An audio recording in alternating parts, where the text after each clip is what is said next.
काफी हंगामा खेज दिन रहा कमरे अदालत में, ये क्या हुआ आज? देखिए, मैं समझती हूँ कि इस टाइम पाकिस्तान की अदलिया महसूर है और उन्होंने अपने हद के जरिए चीफ जस्टिस काजी फाइज़ साहब को बताया है कि वो स्टैंड ले उनकी सिक्योरिटी का, ताकि वो इंसाफ पब्लिक फैसले कर सके।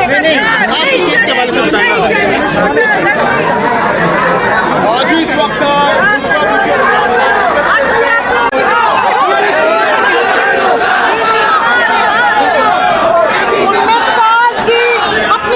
की दोस्त से शादी करने वाला घटिया झूठे रोने रोता रहे अंदर, और इस अदालत ने पूरा तमाशा उसको लगाने की इजाजत दी, कंटेम्प्ट ऑफ कोर्ट लगती थी, हम खामोश होकर सुनते रहे। उसकी घटिया गलाजत हमने सारी बर्दाश्त की। मैं कहती हूँ आफरीन है उस औरत पे जो इस तरह के मर्द के साथ 28 साल भी गुजार गई है।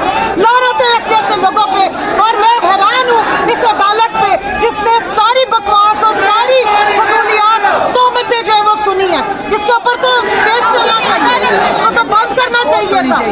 ये यहाँ पे कौन से कानून चल रहे हैं कि जजमेंट आपने महफूज की और जजमेंट देने की बजाय आपने उसको बोलने दिए। वो अल्लाह रसूल के वास्ते देखे कि जो झूठ बोला है, जो बहतानबाजी है, अल्लाह का कहर नाजिल हो ऐसे घटिया लोगों पे।